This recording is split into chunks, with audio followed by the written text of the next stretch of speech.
सुरा सेवित पाद पंकजा करे विराजत कमनीय पुस्तका विदेश पत्नी कमलासन प्रिया सरस्वती नृत्य तुवाची में सुधा. તૃપ્તિ થતી નથી, માટે ફરી ફરી સાંભળવું છે. અર્જુનનો આખો ભાવ અહીંયા જુદો છે. અર્જુનને ખબર છે વિસ્તારમાંથી કશું મળતું નથી, પોથી બડી બડી જગ્યા મુવા પંડિત રૂવાને કોઈ એ કબીરને ખબર હતી, તો અર્જુનને બી ખબર હતી. ગ્રંથ ગરબડ કરી વાત નવ કરી ખરી એ નરસિંહ મહેતાને બી ખબર હતી. તેથી બધા મહાપુરુષો, બધા સંતો, બધા આચાર્યો સમજે છે કે વિસ્તારમાંથી કશું વળતું નથી. જે વળશે ને તે સંક્ષેપમાંથી મળશે. લોકોનો અભિપ્રાય બહારનો વિસ્તાર છે, આપણી અનુભૂતિ અંદરનો સંક્ષેપ છે. તેથી અનુભૂતિ એ બહુ મહત્વની વાત છે. છતાં ભગવાને કહ્યું છે તેની કબૂલાત છે. ભૂય કથા ભગવાન હું જાણું છું, તમે મને કહેતા નથી એમ નથી, તમે કહ્યું જ છે. પણ આનંદ આવે છે, મજા આવે છે નહીં, આનંદ આવે છે. સુખ દુઃખ કરતા ઉપરની અવસ્થા છે આનંદ, અને આનંદનો સ્રોત અખૂટ હોય છે. કોઈ પણ વસ્તુમાં તૃપ્તિ થાય ને પછી કંટાળો આવે. તૃપ્તિ ન થાય ત્યાં સુધી જ મજા છે. આશામાં મધુર સુખ તે તૃપ્તિમાં કેમ છે ના રે તો એ આ મનુજ ધરતા તૃપ્તિની કેમ આશ. તૃપ્તિમાં આનંદ નથી, છતાં બધા માણસો તૃપ્તિ ઝંખે છે. તૃપ્તિ થવી જ ન જોઈએ. શૃણવતો નાસ્તિ મે મૃતમ, તમારું અમૃત સાંભળતા મને તૃપ્તિ નથી. તૃપ્તિ થાય એટલે પછી સુખ નિર્માણ થાય, કંટાળો નિર્માણ થાય, ઘૃણા નિર્માણ થાય. તમે જે વસ્તુથી તૃપ્ત થયા તેમાં પછી મજા રહેતી નથી. તમને એક સિનેમા જોવાનું આકર્ષણ છે, જોવાયું, તૃપ્ત થયા. જોતી વખતે જે ઉત્સાહથી ગયા હતા, પિક્ચર જોઈને તમે એ ઉત્સાહથી બહાર નીકળતા નથી. બગાસા ખાતા ખાતા અને હાથ આંગ મરડતા મરડતા થાકીને ગયા. રિક્રિએશન હોય તો એનર્જી રિક્રિએટ થવી જોઈએ ને, થાય છે? સિનેમામાં જઈને એનર્જી રિક્રિએટ થતી નથી, પણ ગીતા વાંચીને એનર્જી રિક્રિએટ થાય છે. રવિવારે આપણે જે વાંચીએ છીએ ને એની મજા, એનો આનંદ 8 દિવસ રહે છે. શા માટે? તૃપ્તિ નથી આમાં. ક્ષણે ક્ષણે યન નવતા મુપૈતી તદેવ રૂપમ રમણીયતાયા. સૌંદર્ય એને કહેવાય જે ક્ષણે ક્ષણે નવીનતા આપે. દિને દિને નવમ નવમ આ ભગવાનનું સ્વરૂપ છે. તેથી ગીતાનો શ્લોક એ શ્લોક દિને દિને નવમ નવમ છે. તૃપ્તિ થાય જ નહીં, અને તૃપ્તિ થઈ તો કંટાળો આવશે જ. તમે જે વસ્તુથી તૃપ્ત થયા છો ત્યાં કંટાળશો. તમને શ્રીખંડ બહુ ભાવે છે, ખાઓ, એકાદ વાટકો ખાધો, બહુ ભાવે છે બીજો ખાધો, ત્રીજો ખાધો, તૃપ્તિ થઈ, ખલાસ. પછી કંટાળો નહીં, વોમિટ થશે. ચોથો પાંચમો વાટકો તમે ખાઈ શકતા નથી. જે જે વસ્તુઓ તૃપ્તિ આપી શકે છે તે તમને કંટાળો બી આપી શકે છે. જ્યાં તૃપ્તિ થતી નથી ત્યાં જ ખરો આનંદ છે, ત્યાં જ ખરી મજા છે. તેથી પ્રેમ અખૂટ છે, પ્રેમમાં તૃપ્તિ હોય જ નહીં, અને પરિણામે આનંદ પણ કાયમ રહે. પણ આપણે તૃપ્ત થઈ જઈએ છીએ એનું કારણ મોહિત હોઈએ છીએ, અને પરિણામે સંબંધોમાં કંટાળો નિર્માણ થાય છે. અતિ પરિચયાદ અવજ્ઞ, અતિ પરિચયથી અવજ્ઞા નિર્માણ થાય. શા માટે? સાચો પ્રેમ નથી. જેમ જેમ પરિચય વધે તેમ વધતો જાય તેને પ્રેમ કહેવાય, અને ઘટતો જાય તેને મોહ કહેવાય. તેથી લગભગ મોટા ભાગના લોકોના જીવનમાં પ્રેમ ઘટતો જાય છે. એનો અર્થ આપણને જીવતા આવડતું નથી. જીવન એક બહુ મોટી કલા છે, અને એ કલા શીખવનારો ગ્રંથ ગીતા છે. તેથી આપણું જીવન હંમેશા સભર રહે, હંમેશા નવું રહે, હંમેશા તાજું રહે, તેની વ્યવસ્થા ગીતા કરે છે. તેથી તૃપ્તિર નાસ્તિ કહીને અર્જુને એક મોટો સિદ્ધાંત કીધો છે કે અમૃતમય વાતો એવી છે જે તમને હંમેશા હજી મળે એમ લાગ્યા જ કરે. એની એક મજા છે. હવે બહુ થયું, બસ થયું તો પતી ગઈ વાત. તેથી the law of diminishing return, economics એમ કહે છે કે જે વસ્તુ તમને વધારે વધારે મળતી જાય એનો આનંદ ઘટતો જાય. જરા બીજી ભાષામાં ઘણી વાર કહું છું, પ્રિયતમા ગમતી હોય છે કારણ કે અપ્રાપ્ત છે, અને પત્ની ગમતી નથી, પ્રાપ્ય થઈ ગઈ. મળી ગયેલી વસ્તુ આપણને ગમતી નથી, નહીં મળી ગયેલી વસ્તુનું આકર્ષણ હોય છે.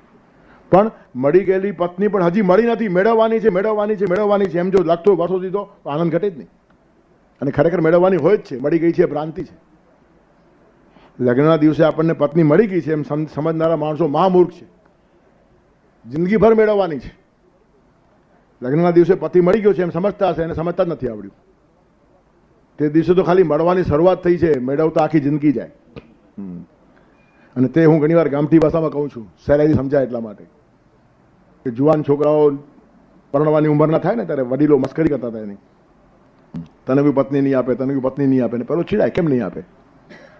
ભણેલો છું, જુવાન છું, દેખાવડો છું, ખાનદાન કુટુંબનો છું, કુળવાન છું, શ્રીમંતનો દીકરો છું, મારામાં પૈસા પેદા કરવાની પોતાનામાં હિંમત છે, સેલ્ફ મેડ છું, ડિપેન્ડન્ટ પણ નથી, ત્યારે જે જોઈએ તો બધું જ છે, ઘરના બંગલાઓ છે, ઘરની ગાડીઓ છે, પત્ની કેમ નહીં આપે? તો કે નહીં આપે.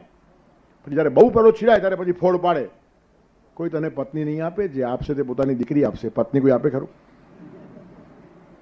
પત્ની મળે છે ભ્રાંતિ છે, કન્યાદાન થાય છે, ભારાદાન થાય જ નહીં. તે દિવસે મળી તે કન્યા હતી, પત્ની તમારે જિંદગીભર રોજ મેળવવાની છે. અને જે માણસ મેળવતો જાય તૃપ્તિ જ નથી, એનો આનંદ ઘટે જ નહીં.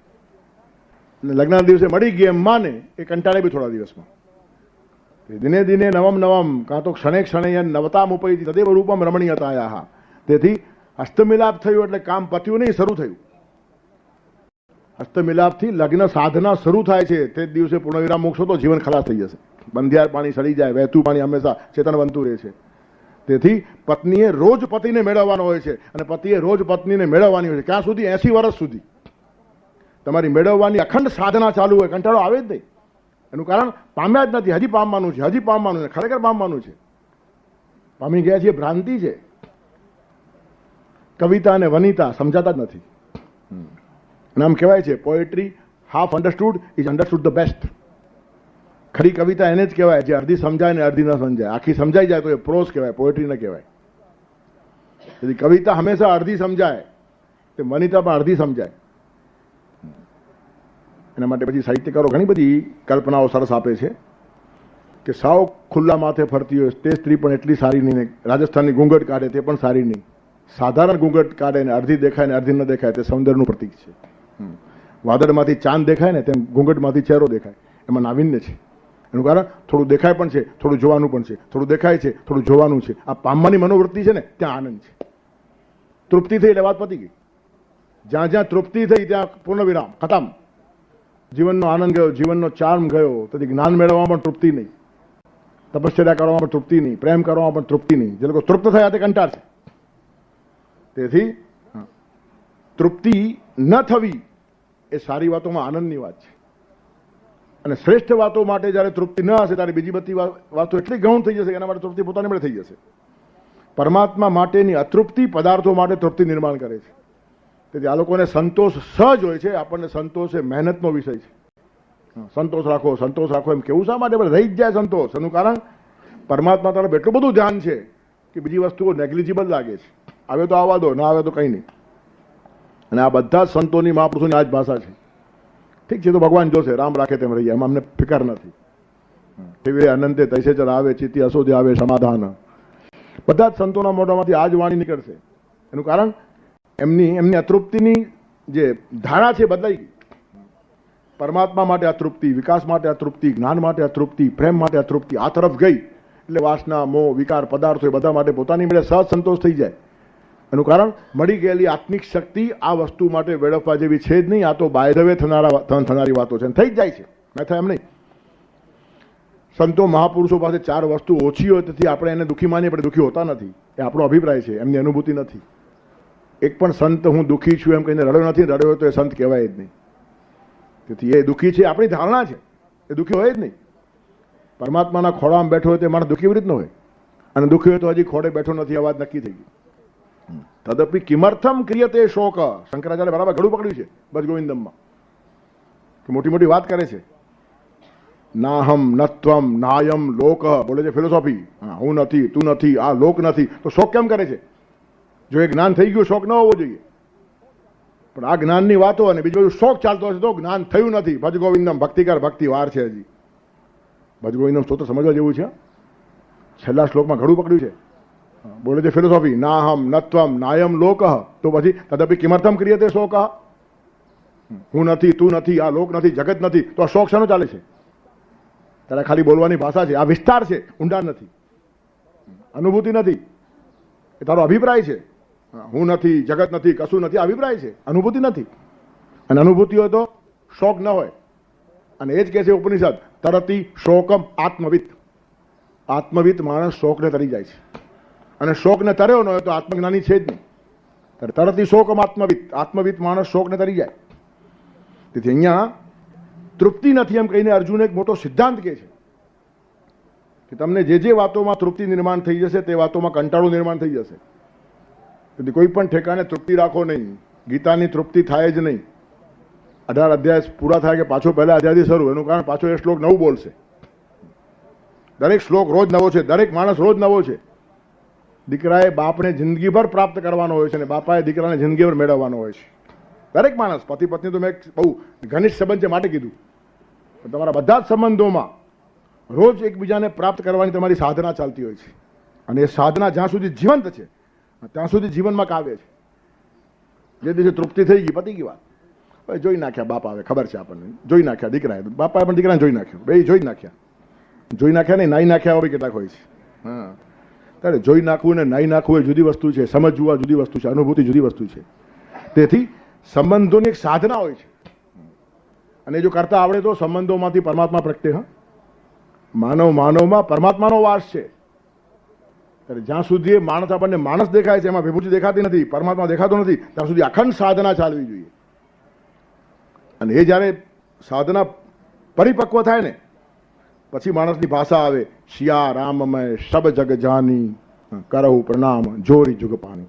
પછી એક એક સ્ત્રીમાં એને સીતા દેખાય ને એક એક પુરુષમાં એને રામ દેખાય. ત્યાં સુધી સાધના લઈ જવાની છે.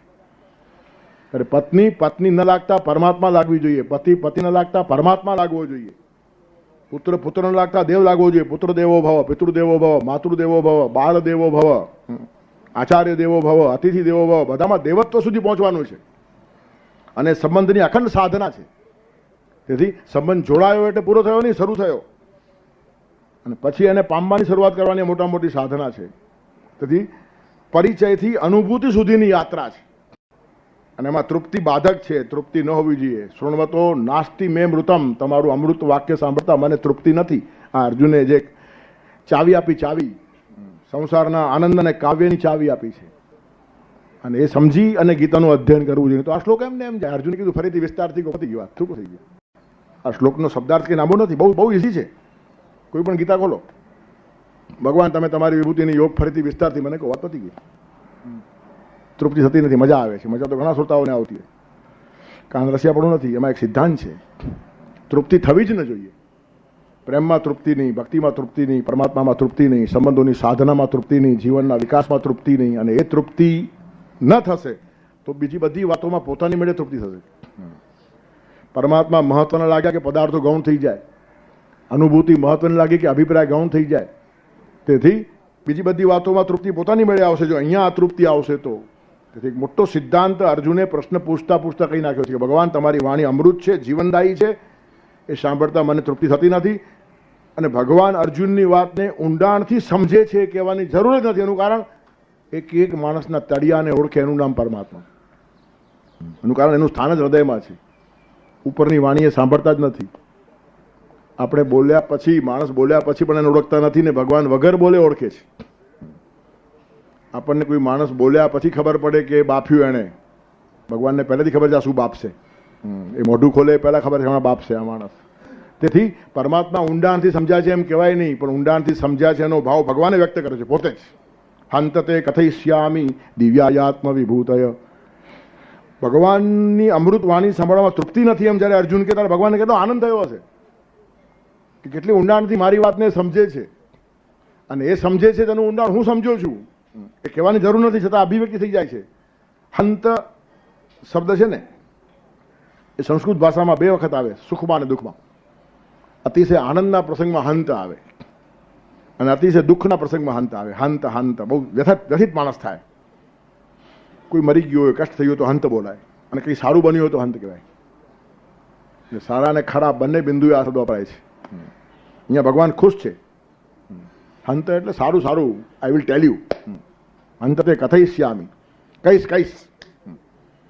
તને વિભૂતિઓ કહીશ નહીં, કહીશ પહેલું કીધું. એનું કારણ સામેના માણસ સમાધાન થવું જોઈએ, મારી વાત માનવામાં આવી છે.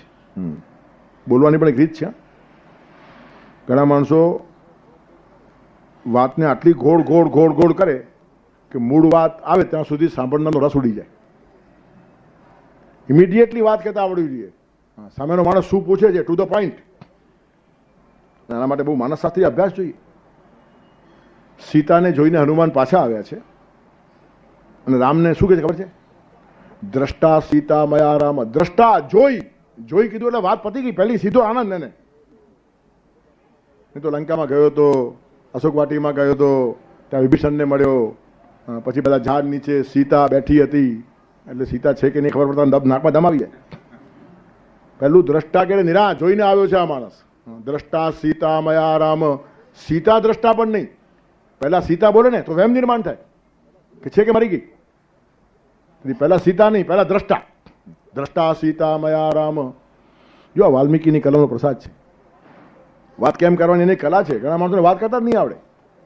જે વાત કરવા આવ્યા હોય તે વાત કીધા વગર ચાલ્યા જાય એવા ઘણા માણસો મેં જોયા છે.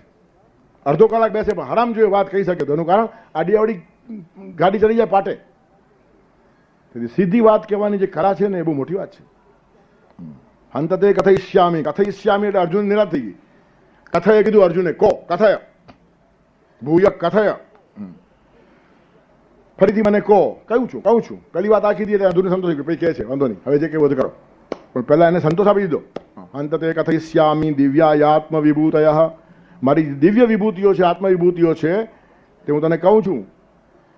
પ્રાધાન્ય તો કુરુ શ્રેષ્ઠ, હે કુરુ શ્રેષ્ઠ તું કુરુકુલમાં શ્રેષ્ઠ છે, જેવો તેવો નથી.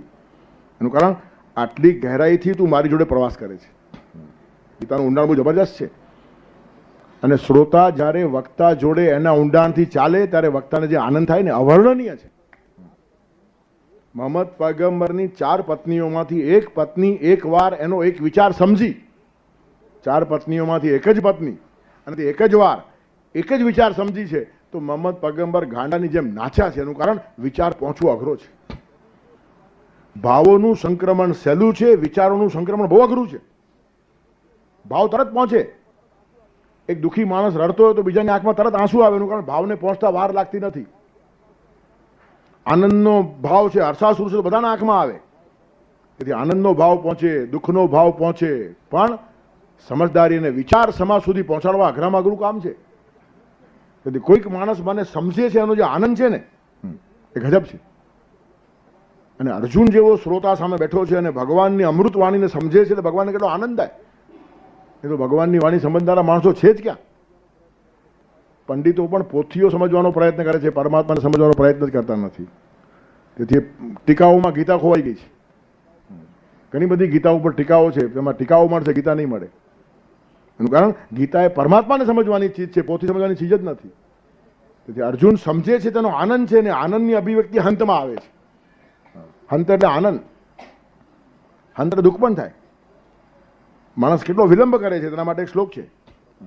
રાત્રિર ગમિષ્યતિ ભવિષ્યતિ સુપ્રભાતમ ભાસ્વાનુદેશ્યતિ આશિષ્યતિ પંકજશ્રી ઇત્થમ વિચારયતિ કોશગતે દ્વિરેફે હા હંત હંત નલિનીમ ગજ ઉજ્જહાર. હંત હંત ત્યાં દુઃખની વાત છે. રાત્રિર ગમિષ્યતિ, રાત જશે, ભવિષ્યતિ સુપ્રભાતમ, સરસ સવાર ખીલશે. રાત્રિર ગમિષ્યતિ ભવિષ્યતિ સુપ્રભાતમ, અને ભાસ્વાનુદેશ્યતિ આશિષ્યતિ પંકજશ્રી, ભાસ્વાને સૂર્ય ઉગશે અને પંકજશ્રી કમળ ખીલશે. અને કમળ ખીલશે ત્યારે હું બહાર નીકળી જઈશ. કમળનો રસ પીવા રાતના અંદર ઘૂસેલો ભમરો કમળ બીડાઈ જવાથી અંદર પેક થઈ ગયો અને નીકળવાનો કોઈ પ્રયત્ન કરતો નથી. લાકડાને કોતરી નાખવાની ભમરામાં ક્ષમતા છે, પણ ત્યાં એટલો બધો મોહિત થયો છે કે લાકડાને કાપવાની ક્ષમતાવાળો ભમરો કમળની પાંદડીને છેદતો નથી અને પોતાની મેળે ખુલશે એની રાહ જુએ છે. આપણે પણ મોંમાં એટલા બધા લપટાઈ જઈએ છીએ કે બહાર નીકળવાનો કોઈ પ્રયત્ન કરતા નથી. તેથી આ ભમરા જેવી સ્થિતિ છે આપણી. રાત્રિર ગમિષ્યતિ ભવિષ્યતિ સુપ્રભાતમ, બસ આશા કર્યા કરો રાત જશે, સવાર થશે, કાંઈ થાય ને તું ખલાસ થશે. રાત્રિર ગમિષ્યતિ ભવિષ્યતિ સુપ્રભાતમ, અને ભાસ્વાન ઉદેશ્યતિ આશિષ્યતિ પંકજશ્રી, અને ઇત્થમ વિચારયતિ કોષ ગતે દ્વિરેફે, કમળ કોષમાં બંધ થયેલો ભમરો આ વિચાર કરે છે કે રાત જશે, સવાર થશે, સૂર્ય ઉગશે, કમળ ખીલશે અને ખુલશે અને ઉડી જઈશ, આવો વિચાર કરે છે. ઇત્થમ વિચારયતિ કોષ ગતે દ્વિરેફે, દ્વિરેફ એટલે ભમરો. પણ અરે રે દુઃખની વાત છે. હા હંત હંત નલિનીમ ગજ ઉજ્જહાર, સવાર થાય ને સૂર્ય ઉગે તે પહેલા એક હાથી ત્યાં સ્નાન કરવા આવે છે નદી પર, અને સૂંઢમાં કમળને ઉંચકીને ખેંચીને બહાર ફેંકી દે છે. એટલે કમળ ખુલવાની વાત રહી ગઈ અને ભમરો અંદર જ રહી ગયો. તેમ આપણે પણ રાત જશે, સૂર્ય ઉગશે, કમળ ખીલશે ને પછી આપણને મુક્તિ મળશે, એટલામાં કાળ પુરુષ આવે ઉપાડીને ફેંકી દે. રામ બોલો ભાઈ રામ. તો એ દુઃખદ ઘટના છે. ત્યાં કહે છે હા હંત હંત નલિનીમ ગજ ઉજ્જહાર. ત્યાં હંત હંત દુઃખ માટે આવ્યું. શા માટે કહું છું? અહીંયા આનંદ માટે છે. એ દુઃખની ઘટના હતી. કશું ન કરતા માણસ ફેંકાઈ જાય એ દુઃખની ઘટના છે. હંત હંત નરિનિમ ગજ ઉજ્જારણ, અહીંયા ભગવાન કહે છે હંત તે કથયિષ્યામિ, અહીંયા આનંદ છે. તું આટલા ઊંડાણથી મને સમજે છે ને, તને તૃપ્તિ થતી નથી, એ જ જ્ઞાનનું પરિણામ છે. તૃપ્તિ થવી જ નહીં જોઈએ. ત્યારે તને તૃપ્તિ થતી નથી અને મારી વાણી અમૃત વાણી છે અને તું વિસ્તાર મારા પાસે માગે છે તો હું કહીશ, પણ બહુ વિસ્તાર થાય નહીં. એનું કારણ હું પણ પહોંચી વળું એમ નથી. કેટલી બધી મારી વિભૂતિઓ છે. તો પ્રાધાન્યતા એટલે મુખ્ય કહીશ. પ્રાધાન્યતા કુરુ શ્રેષ્ઠ. એનું કારણ મેં વિસ્તરસ્ય અંત ન અસ્તિ. વિસ્તારથી કહીશ તો અંત જ નહીં આવે. વિસ્તારથી કહેવા લાગીશ તો there is no end to it. અને એ જ આ અધ્યાયના છેલ્લે કહે જ છે કે બધું જ મારું છે. ટૂંકમાં કહું છું. એનું કારણ વધારે કહેવાનો અર્થ નથી કે ના નાસ્તો વિસ્તરસ્ય મેં, મારા વિસ્તારનો કોઈ અંત જ નથી. પણ અર્જુનની માગણી માન્ય રાખી છે. તને વધારે સાંભળવું છે, તૃપ્તિ નથી ને, તો પ્રધાન વિભૂતિઓ કહીશ, મુખ્ય વિભૂતિઓ કહીશ. તેના પરથી વિભૂતિ કોને કહેવાય તને ખ્યાલ આવી જશે. ત્યારે હંત તે કથયિષ્યામિ, આ ભગવાનનો રિસ્પોન્સ પણ બહુ પોઝિટિવ છે. જેટલી અર્જુન પાસે ગહેરાઈ છે તેટલા જ ગહેરાઈને પાછો રિસ્પોન્સ મળવો જોઈએ. એકાદ માણસ ઊંડી વાત કરે અને છાછો રિસ્પોન્સ મળે તો મજા ઉડી જાય. કલા છે ભોજ્ય મીઠી, તે ભોગતા આવીને કલા નહીં, કલાવાન કલા સાથે ભોગતા આવીને મળે નહીં. તમે સંગીતકાર ગાતો હોય અને યોગ્ય ઠેકાણે તાળી ન વગાડો તો એને દુઃખ થાય, અને ખોટા ઠેકાણે તાળી વગાડો તો વધારે દુઃખ થાય. એક ઠેકાણે સંગીતની મહેફિલ ચાલતી હતી. સંગીતકારે છેલ્લો રાગ ગાયો, ભૈરવી ગાય એટલે પછી પૂરું થાય, પછી એના ઉપર ચડાય નહીં. છેલ્લે ભૈરવી છેલ્લી જ ગાયા લોકો, પછી કોઈ સુર પકડે નહીં. એને ભૈરવી ગાઈને પછી બધું પૂરું કર્યું. હવે ઉઠીએ ત્યારે યજમાન કહે છે એમ કરો ને, એ કહેતા ભૈરવી ગાઈ નાખો પછી ઉઠીએ. આપઘાત કરવાનું મન થાય પહેલાને. ભૈરવી ગાયને કહે પછી હવે ભૈરવી ગાઈ નાખો પછી આપણે ઉઠીએ. એનું કારણ છેલ્લે ભૈરવી ગાવાય એ સાંભળ્યું છે પણ ભૈરવી એને ખબર નથી, એ અભિપ્રાય છે, અનુભૂતિ નથી. તેથી સામેનો માણસ મને સમજે છે ને એનો એક બહુ મોટો આનંદ છે. શ્રોતાને સારો વક્તા મળવો એમ જેમ ભાગ્ય છે, તેમ વક્તાને સારા શ્રોતા મળવા એ પણ ભાગ્ય છે. ફેંકેલી વાત ઝીલાય છે, આ મોટી વાત છે. તેથી સુંદરમે લખી છે કવિતા કે આવતી જાહ્નવી તારી અમારે ઝીલવાની જો. હે પરમાત્મા, તારી જે વાઘ ગંગા આકાશમાંથી ઉતરે છે અમારે ઝીલવાની હોય ને તો કેટલી પાત્રતા હોવી જોઈએ. આવતી જાહ્નવી તારી અમારે ઝીલવાની જો, તો શિવત્વ શિવનું દેજે અને પદભૂમિ હિમાદ્રીની, હિમાલયની પશ્ચાત ભૂ હોય અને શિવની પાત્રતા હોય તો આ જ્ઞાન ઝીલી શકાય. તેથી શ્રોતાને કોઈ દિવસ ભારતમાં હલકો ઘણો જ નથી. ગંગાને શિવ ઝીલી શકે, જેવા તેવા માણસો ઝીલે નહીં, તેમ જ્ઞાનની ગંગા ઝીલવાને માટે શિવત્વ હોવું જોઈએ. તેથી આ ખાલી કાન રસિયાપણું નથી. અને એટલે હું વારંવાર કહું છું, કથા ના કે જે સાંભળીને છૂટાય, અહીં સાંભળો છે તો કરવું પડે છે. નહીં ભાષણો કે ના શબ્દોની માયા, અહીં શારદા સૌનું જીવન કરે છે. તેથી ઝીલવાને માટે શિવનું શિવત્વ અને હિમાલયની પશ્ચાત ભૂમિ હોવી જોઈએ. એ શ્રોતાનો બી આટલો મોટો અધિકાર છે. તેથી અર્જુને સાંભળ્યું છે, ભગવાન ખુશ થયા છે અને ખુશી સહજ પ્રગટ થઈ છે. હંત તે કથયિષ્યામિ, આનંદની વાત છે, હું કહું છું એમ બોલ તને જોઈએ તે આપું. કેટલી ખુશી છે. હંત તે કથયિષ્યામિ દિવ્યા યાત્મ વિભૂતય, તે દિવ્ય વિભૂતિની માગણી કરી છે ને, કહીશ. પણ એક છે પ્રાધાન્યતા કુરુશ્રેષ્ઠ. તું કુરુશ્રેષ્ઠ છે એનું કારણ તારો પોતાનો વિકાસ છે. તું વિકસિત માનવ છે, ઊંડો માનવ છે, અનુભૂતિનો માણસ છે, ગહેરાઈનો માણસ છે, સમજદાર માણસ છે, એટલે કુરુશ્રેષ્ઠ છે. શ્રોતાની શ્રેષ્ઠ બતાવે છે. આશ્ચર્યોચ્ચ વક્તા કુશલોચ શ્રોતા. ઉપનિષદ કહે છે વક્તા આશ્ચર્યકારક હોય અને શ્રોતા કુશલ હોય. વક્તા જે બોલતો જાય આશ્ચર્ય એમ લાગતું જાય અને શ્રોતા બધું એટલું પકડતો જાય કે વક્તાને પણ આ કેટલો કુશળ છે એમ લાગે. કુશાગ્ર બુદ્ધિ એટલે કુશના અગ્રભાગ જેવી બુદ્ધિ. જૂના કાળમાં વિદ્યાર્થી તપોમાં ભણવા જાય ને તો ગુરુ પહેલા ઘાસ કાપવા મોકલાવે. કુશ નામનું ઘાસ આવે છે અને ધારદાર હોય, લાગે તો લોહી નીકળે આંગળીમાં. તે કુશનું ઘાસ એવી રીતે ખેંચે કે ઘાસ એકઠું થાય પણ લોહી નીકળે નહીં. એ કુશાગ્ર માણસ કહેવાય. કુશનો અગ્રભાગ જેને લાગતો નથી તેના પરથી કુશાગ્ર આવ્યું. પછી કોઈ પણ બુદ્ધિમાન માણસને આપણે કુશાગ્ર કહીએ છીએ, શા માટે કહીએ તો ખબર નથી. એની પછી ઘાસની વાત છે. તેથી કુશ નામનું ઘાસ એટલા કુશળતાથી એ માણસ તોડે છે કે લોહીનું એક ટીપું પડતું નથી. એટલે ગુરુને ખબર પડે કે આ તૈર બુદ્ધિનો માણસ છે, કુશાગ્ર બુદ્ધિનો માણસ છે, કઈ વાત કરવાની એની જોડે. જડ બુદ્ધિના માણસ જોડે બીજી વાતો થાય, કુશાગ્ર જોડે બીજી વાતો થાય. એનું કારણ અધિકાર તૈસા કરું ઉપદેશ, નહીં તો વાતો હવામાં જાય. તેથી પ્રાધાન્ય તે કુરુ શ્રેષ્ઠ, તું શ્રેષ્ઠ છે. અને બીજું મારા વિસ્તારનો અંત જ નથી. ત્યારે તારી ઈચ્છાને પૂરી કરીશ. પણ મુખ્ય વિભૂતિઓ છે તે તને હું ચોક્કસ કહીશ. એનું કારણ મને બી આનંદ થાય છે. હું ઘણી વાર કહું છું, જેમ સ્તનપાન કરવાનો બાળકને આનંદ છે, તેમ ધવડાવવાનો માને પણ આનંદ છે. જાણવાને અર્જુનને જેમ ઈચ્છા છે તેમ જણાવવાની ભગવાનને પણ ઈચ્છા છે. વરસાદને આપણે ઝંખીએ છીએ તેમ મેઘને પણ વરસી જવાની ઈચ્છા છે. સભર વાદળ વરસ્યા વગર રહેતું જ નથી. સફળ ઝાડ ફળ આપ્યા વગર રહેતું જ નથી. વહેતી નદી પાણી આપ્યા વગર રહેતી જ નથી. તેવી રીતનું ભગવાન તો જ્ઞાનામૃત આપવા બેઠા જ છે. ઝીલવાની પાત્રતા આપણે કેળવવી પડે. આપણી પાસે પાત્ર હોવું જોઈએ અને પાત્રતા હોવી જોઈએ તો ભગવાન વરસવા તૈયાર છે અને એટલા આનંદથી વરસે છે. અંતતે કથયિષ્યામિ.